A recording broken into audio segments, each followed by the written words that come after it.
Honorable Chair, distinguished panel, eminent dignitaries, scholars, and dear friends. Like me at the time of taking up this project, many in the audience today and some even in the panel may wonder, how is the study of Vedanta and Tawheed related to Indian strategic culture? Why is this bloke standing over here speaking on a subject which has more to do with spiritual abstractions and abstruse intellectual speculation of sages and Sufis of yore? And why is he trying to link it with Indian strategic culture?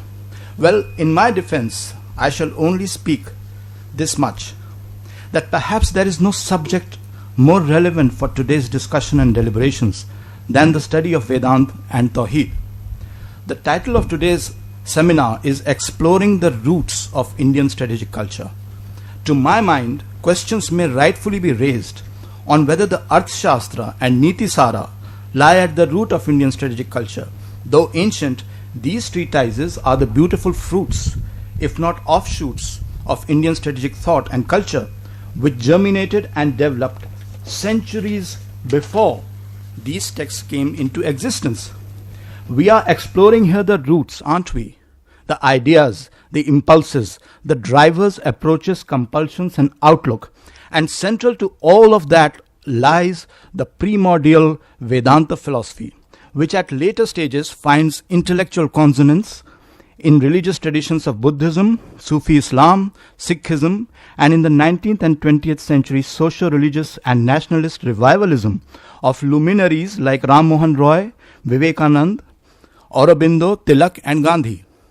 Therefore, I would like to emphasize that Vedanta lies at the heart of Indian spirituality and philosophical tradition. It epitomizes the way Indian speculative and meditative mind looking for enlightenment works. The great Vedanta tradition of distancing oneself from the obvious, of questioning the truth of apparent reality, of finding meaning and purpose behind the all-pervasive fakery, of questioning oneself and finding the truth about oneself in the larger cosmic scheme of things, lies at the core of all indigenous thought of any consequence India has ever produced. So I think the study of Vedanta is essential in understanding how the Indian mind perceives various facets of even strategic significance, its understanding of a latent or foreign threat, its cognizance of oneself and the so-called other, and its approach and method in responding or not overtly responding to seeming threats and outward challenges. With great diffidence, I would like to posit here that the Indian strategic mind may admire the heterodox, pragmatic, and wily Kautilya, and may even try to follow some of his ways at times. But it is mostly, if not invariably, driven by an idealist Vedantist approach, which is germane to our spiritual bent and traditional upbringing. Even in the 21st century, the Indian mind and its polity is highly influenced by spirituality and religion, both in positive and negative ways, than we may be ready to admit, let alone explore and study. Like the doctrines of Panchsheel, non-alignment or strategic restraint, there may be more strategic doctrines arguably influenced by the universalist traditions of Vedanta and Sufi Tawheed than with Arthashastra. Now, you might rightly point out that many of these points I'm making here should have been mentioned and studied in depth in my paper. As a lame excuse, I would only submit this much, that I had submitted my paper on the topic by calling it the stupid first draft, what people call the SFD. In the few months given to us to research the subject, my main intention was to familiarize the reader with the concepts and draw the broad contours of the argument. The intellectual rigor and revision is what is happening right now as we speak. But now I would like to discuss with you the paper before us. I start off with the premise that there is an essential correspondence, if not congruence, in the ontological debate on the quintessential being, which is God in both Vedanta and Tawheed traditions of Hinduism and Islam, respectively. Collectively, both Vedanta and Tawheed ideals have dovetailed to influence Indian strategic culture and its traditions over the centuries into a remarkably seamless sensibility. Here I am talking only about the philosophical approach toward God, the symbol of absolute transcendence, and the world, which issues from both monistic and monotheistic orientation in both religious traditions. I am not referring here to the very different religious dogma, mythology, ritual, or cosmogony of Hinduism and Islam. More specifically, I am limiting myself to the essential understanding of what is the transcendental reality, Paramarthi Satta, and its relation with phenomenal reality, Vyavaharik Satta, which we live in and inhabit on a daily basis, which is highly complementary in the way Indian, Muslim, and Hindu thinkers have approached God and the world for centuries. Thus, I submit that not only the non-dualist schools of Vedanta, namely Keval Advaitvad and Vishisht Advaitvad, have a high degree of ideological assonance with the non-dualist school of Tawheed, as established in the doctrine of Wahdatul Wujud. Similarly, the opposition of non-dualist interpretation in the Vedanta schools, as propounded mainly by Madhavacharya's Dvaitvad, has a remarkable degree of philosophical similarity with the ideological counter to Wahdatul Wujud, which rose from India through the enunciation of the concept of Wahdatul Shahud. The paper then studies the impact of Vedanta and Tawheed on Indian strategic thought, both in terms of behavioral approaches as well as policies adopted by certain rulers and political players and movements. I start the paper by discussing what Vedanta is. Vedanta constitutes one of the 6 systems of Hindu philosophy, darshanas, that emerged in ancient India along with Samkhya, Yoga, Nyaya, Vaisheshika, and Mimamsa. Although it literally means the end or conclusion of the Vedas, it specifically refers to the culmination of spiritual and philosophical profundity contained in the final exegesis of Vedic literature, the Upanishads. However, the Upanishads' spiritual and philosophical revelations are further explored in a common body of canonical texts called the Prasthanatrayi, literally the 3 sources, which complete the Vedanta concepts in their entirety. The Prasthanatrayi constitute the principal Upanishads, which refer to 12 or 13 major texts out of a total of 108 Upanishadic texts. The Bhagavad Gita, which covers chapters 23 to 40 of the 6th book of the epic Mahabharata, and the Brahma Sutras, which systematize the insights of Upanishads and Bhagavad Gita. The spiritual truths contained in the Prasthanatrayi have been further philosophically discussed and elucidated by founders of several Vedanta philosophical schools, which differ over their ontological interpretations of Vedanta. Their works are preserved in the Bhashya texts. Their works cover a wide range of ontological thought on the nature of God, ranging from Dvaitvad to Advaitvad, the separation of God from creation, monism, to non-dualism, the oneness of God and creation. Enlightened by his Param Guru, highest teacher, Gaudapadacharya, writer of the Karika, Adi Shankaracharya is considered the main exponent of the Keval Advaitvad school of thought. The Vashisht Advaitvad school was propounded by Ramanuja, and Madhavacharya remains the principal proponent of the Dvaitvad philosophy. In addition to these 3 main philosophical schools of Vedanta, there are other schools, namely the Bheda Bheda, the Dvaita Dvaita, Achintya Bheda, and the Shuddha Dvaita, founded by Vallabha. This diversity of thought among the different schools of Vedanta paradoxically do not contradict each other, as they are considered by classical Hindu scholarship as different stages on the spiritual and philosophical path, ascending from Dvaita to Bheda Bheda, then to Vishishta Dvaita, Shuddha Dvaita, and ultimately to Kevala Dvaita. When it comes to Advait Vedanta, the term simply means non-dual Vedanta. In its most quintessential form, Advaita philosophy is enunciated in the Upanishads and in Adi Shankaracharya's exposition of Kevala Dvaitvad. The verse which best encapsulates this concept is Brahma Satyam Jagana Mithya Jivo Brahmaiva Napara. Brahman is real, the universe is false, the Atma is Brahma, nothing else. There are 5 fundamental concepts related to Kevala Advait philosophy which cannot be intellectually appreciated unless these concepts are clearly understood. Brahman, Atman, Avidya, Sachitanand, and Ishvara.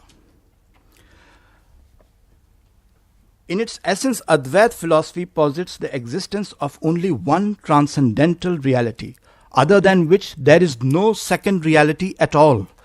This is conceptualized in the term ekam advitiyam, or one without a second. This is absolute reality or absolute truth.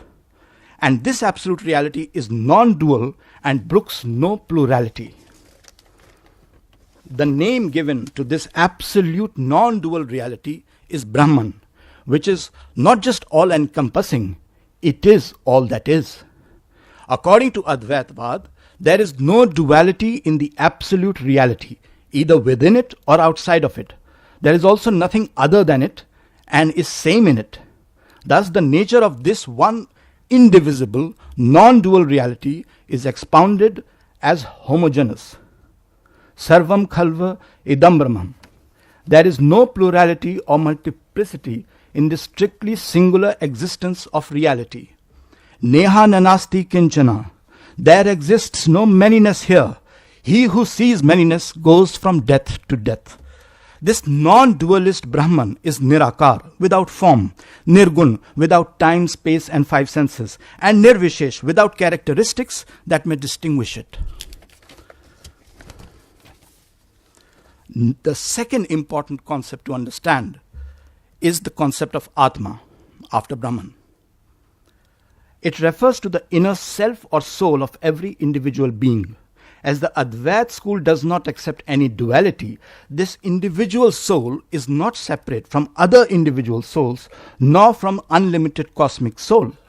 All apparent souls and existences across space and time are considered as the same oneness.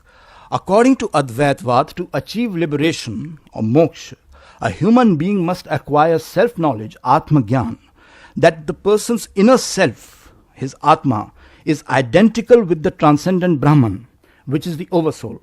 Thus, the concept of self and the other is a misconception, a vidya, of the perception. Savaya ayatma Brahman. The Atma is indeed Brahman. The most celebrated verse highlighting this spiritual insight that the soul is itself the Brahman is enshrined in the Sanskrit Mahakavya Tattvam Asi. You are that.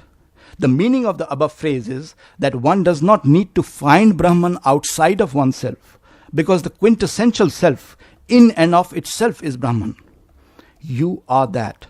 In other words, in its original pure and primordial state, the inner self or Atma is wholly or partially identifiable or identical with the ultimate reality that is the ground and origin of all phenomena. One of the characteristics of Atma is that it is a Sakshi, witness, observer, supreme being, that lends its shine, Chit Chaya, to the ego of the body. Thus, there is a difference between the false sense of self attached to the body in the world of Maya, which gives a sense of distinction from other things, as opposed to the divine Atma, which is the witnessing consciousness, similar or the same in every soul. The salvation of any individual lies in understanding this difference and reverting to the Atma Brahman, which is the transcendental witness and the only existence among us all. The third concept is the concept of avidya, ignorance, which is closely linked to the concept of Maya. In its sense, avidya stands for the state of delusion which obfuscates the essential unity of the cosmic order of Brahman, or the state of Advaita or non-duality. Thus, avidya refers to the comprehension of plurality within the mind, which is not different from the illusory nature of the outer world or Maya. For whereas avidya relates to the individual self, Atma, Maya is the outer veil of the cosmic self, Brahman. I do not know whether we have time to go more into the concepts of Satchitanand and Ishvara, so I will jump straight away to Vishishtadvaitvad. Probably at a later time we will discuss those other aspects. Vishishtadvaitvad, unlike Kevaladvaitvad, stands for qualified monism. Although Kevaladvaitvad emphasized that all of Brahman was homogeneous, nirgun, without qualities, time, space and Maya, and Nirvishesh without distinguishing characteristics, Vishisht Advaitvad argues that although Brahman is non-dualist, it has within it elements of plurality. In Vishisht Advaitvad, Ishvara is not part of Maya, but a more established deity, Vishnu, not an impersonal but a personal God with ego and attributes. It enunciates three principles of Tattva with Jeev, Ajeev and Ishwar, Hit perceiving cosmic reality through bhakti and devotion, and Purusharth of attaining moksha. I now quickly jump to the concept of Dvaitvad, which is dualism, propounded by Madhavacharya. Though a school of Vedanta, it is in many ways an antithesis to Advaita philosophy. Sri Madhavacharya of the Vaishnava Theological Order in the 13th century became the exponent of Dvaitvad. He postulated that both God and creation exist as independent realities, and these are distinct. However, the latter is dependent on the former for sustenance. He also believed in the torments of eternal damnation. Like the Vedanta debate on the quintessential ontological question of the oneness of being, the fundamental Islamic principle of Tawheed, oneness of God, is also debated among Islamic theologians in non-dualist and dualist terms. In fact, the main difference between the Sufi and the Salafi, the two main approaches in Islam, is whether the transcendental reality of God is dualist or non-dualist. Much like Advaita, the term Wahdatul Wajud, which literally means oneness of existence and is therefore non-dualist, posits that there is essentially only one transcendental reality or existence, and the physical universe is a superficial manifestation of that one being. The chief exponent of Wahdatul Wajud doctrine have been Hussein ibn Ali, the grandson of the Prophet, the 12th century Spanish theologian and mystic Ibn Arabi, Jalaluddin Rumi, and many other Sufi philosophers. Much like Advaita, Wahdatul Wajud doctrine states that this one existence of God accepts neither multiplicity, division, nor transformation. I am quoting here from Fususul Hikam of Ibn Arabi. Having no form or limit, the existence at this stage is so pure and absolute that it is not delimited even by the concept of non-delimitation. The exponents of Wahdatul Wajud often explain the relationship between the transcendent and phenomenal reality like a mirror, wherein truth manifests itself in respect of God's attributes or names, not in respect of his essence in every form and individual. Thus Ibn Arabi writes, the one reveals himself in the many as an object is revealed in different mirrors. As stated above, the proponents of Wahdatul Wajud do not disdain the phenomenal reality, but regard it as emanating from the one being. According to Ibn Arabi, the one being has the knowledge to create plurality, which is enshrined in the concept of Tayyun in Islam. Like Advait, Wahdatul Wajud also states that the way to realizing the one God is through the soul, Ruh. When you know yourself and your I-ness vanishes, and you know that you and God are the same. Similarly, the famous quote by Rumi, you are not the drop in the ocean, you are an ocean in a drop. Again, the concept of Atma is the cosmic Sakshi finds an exact parallel in Wahdatul Wajud. For the ultimate reality, Adam is as the pupil is for the eye, through which the act of God sees itself. Wahdatul Wajud also gives importance to Hita or Bhakti as a form of communion as established by its exponent Maulana Rumi, and the twirling dervishes and much of Sufi music is a testament to that. In contrast, my paper also delves into Wahdatul Shahud, which was best expounded by Ahmad Shah Sarhindi from India, which emphasized the aspect of duality between separation of God and creation, just like Dvaitvad of Madhavacharya. This duality is between good and evil, is between the transcendent and the phenomenal. In this, it has its parallel with Wahhabism, and one can trace the beginnings of this philosophy and its effects in the reign of Aurangzeb and the spread of the idea through Muhammad Abdul Hayat down to Muhammad Abdul Wahhab the founder of Wahhabism. After finding parallels between Vedanta and Tawheed in greater detail, the paper then studies the impact of Vedanta on the Indian political and strategic thought. It is believed that Advaita gave India the strength to be a pluralistic society, the capacity to absorb various differences and find underlying homogeneity in the heterogeneous. The slogan "Unity in Diversity," as the chair mentioned, and which has been propagated by the Indian state for a long time, has Vedantist origins. The other influence, posited as an influence coming from Vedantism, is the Indian strategic outlook of so-called insularity and strategic inertia and a degree of fatalism, particularly by colonial historians like Vincent Smith. However, it would have been better if these scholars had referred to the Bhagavad Gita, which is part of the Vedanta texts, which calls for action and struggle, even in the battlefield. So this predominance to look only at Keval Advaitvad as part of Vedantism is a misconception. The whole Vedantist idea covers both the Dvaitvad and the Vashishta Advaitvad and the other philosophies. I have then highlighted how Vedantist literature influenced Indian political and strategic culture over the centuries. Gita, which is integral to the Vedantist texts, needs to be studied as a treatise for strategic thought, indoctrination, and warfare, whereas Advaita and Wahdatul Wajud was jointly incorporated in the assimilative ideals of Akbar's doctrine of Sulh-e-Kul,